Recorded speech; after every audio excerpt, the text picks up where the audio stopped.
अजी छोड़ दीजिए। अरे दादा, अरे छोड़ने लगा कर दीजिए।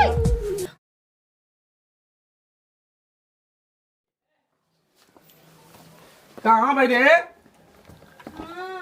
क्या करते घर में? मेरे मुंह पुका के घर में क्या करते इसे? बोले पानी लेके आ।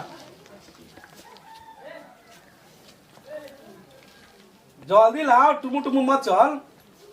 ले आओ ले ये कर गिलास रे? ये कर गिलास लाओ इसे। ये भौजी वाला गिलास लेके आ रे। अपन गिलास क्या हो गई? जौन घर में गिलास पाऊ ना लेके घर में? अब तोर बाबू माई क्या दिले रहले? आय? तोर बाबू माई क्या दिले रहले? काम रख दिले बाने।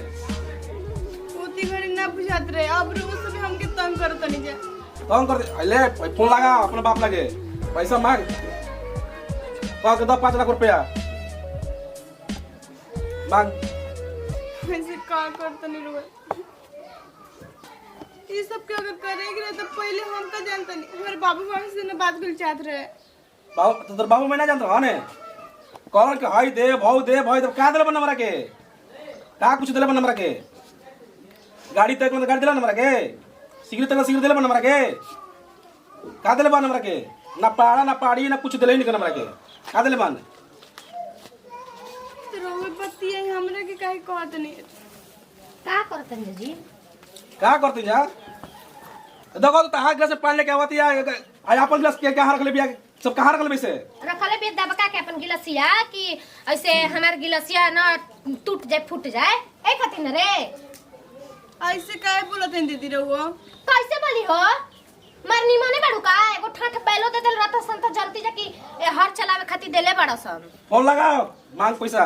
मांगी लगता हमर ले, 5 लाख रुपया दे। बचवा के तबियत खराब बा। हमर भाई के तने पैसा ना हम भेजवैती रही त मैं त इनकर बियाहे में लगा देनी। और वो कथरे डीजे जाई ले आई बड़े हम का जानते कि ना दियो सर। हम का जानते ना दियो सर हो। ट्रक जाई त हाय जाई। हमर पसरे त इनकर के ना बसा कुछ ना वो काहे के तोनी के हमरे के शादी कइल वसन। जब तोनी भी ना रहे तो काहे के शादी कइल वसन तोनी के? काहे के कलसन शादी इहो त उतर आइले रही। मार भतर की आइले भी आगली त जुड़ा गेली। हमनियो का मोह के शांति मिल तो के होई नहीं के मिलला हम नहीं। हां तो तार बाबू फाड़ी ना होता है ने। हेलो हां गोड़ लागतानी ठीक कर रहल जाई। माने तू ठीक करे खातिर का अपन लड़की के भेजले बाड़ू घरवा में? बड़ा निमने निमने सिखा के भेजला ही बाड़ू। तनको सी बात होते ती तारे लगे पहुंचा देतिया। तो जोन तय कोन तन देबे ना चाहिए। हां तो तिखनी ना नु कहे के चाहिए कि हमरा लगे हाय बा हाय देम पहले से ना कहे के चाहिए। ना रहे त कह देती कि हम हां भिख मांगा बानी तनी 5 पैसे री चाउर दे के लड़की करिया तब ना तो कहदा पुलाई के लेके जा से हटाओ ना रखबे करा के हम अबे। अब तो हम का कर सकतनी? देवर बाबू रखबे ना करन त का हम ना रखब हो करा के सब कह के सब तय जोन बतन देश रखल त ना रखबे करा के। हां तो जौन होई तौन देखाई अपना के लिखवा पढ़वा के ले जा। हम नहीं जानत कुछ हुआ। तुरंत तलाश के कागज मंगाओ, अपना बाप के बोला, अपना भाई के बोला, जल्दी भाग से जो रख आ फोन मत कर। जल्दी जो यहां से बुझा त सिखाए खातिर फोन कर ताड़ू। वो सब को हम जो घर हम लेकिन ऐसे मत कर जा। लीजिए अपन मोबाइल एकरा के मोबाइल मन दी बतियावे के। तू अपना बाप भाई के बोला के जल्दी जो तक रखे वाला नहीं हमें जी के बतावा देवर बबुआ से हो लइके से बतियात रहन आए सोचत रही कि ओकरे से बियाह हो के कितना पैसा कौड़ी मिलत रहे। सोचली जे कि हमनी के इज्जत चल जाई। मुंह सूट मत ला, मुंह मत सूट, मुंह मत ला, हमनी के रुपया ना मुंह मिली। पुट मत चलाओ जोके जो ना हमरा से मुंह पुट चलाओ त ऐसे अपना बापू माई से काहे नहीं सो सही। हां अपना बापू से लाग जाए करे जावा में गोल मत अजी छोड़ दीजिए। अरे दादा अरे छोड़ने लगा कर दीजिए। ओ यू दादा अजी मुआ तो निकाल जी करके हड्डी होश ना होगी जी।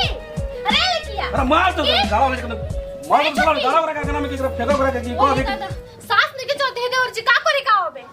देखिए सुनी है ने हमार बात सुने ध्यान से।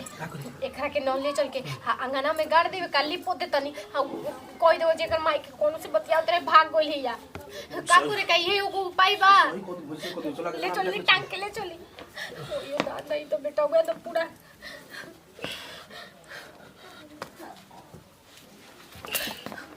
हे भगवान का हुई भगवान अब का हुई हो बेटा हुआ दहेज के चक्कर में हम आऊंगी दम ओकरा के जान हमनी के ले लेनी जा लेकिन हाँ ठीक है कलन मोइल हवन ता वैसे में भी रानी कुछ लेके ना आई रहे हमारे एगो लुगा के नाम मसद भइल रहे कि हाँ एगो लुगो मैंने गोतनी घर के आदमी पहिनी हन मर गई है तो भाला जितना ओकर सड़िया बघा सब हमारे न होई सब कुछ तो अब हमारे होई जाता नहीं करे कोसम ले जाके गाड़ तोप देवे का नाम अजय कुमार भोजपुरिया श्रोता समाज के गोड़ छो के गोड़ लागत नहीं।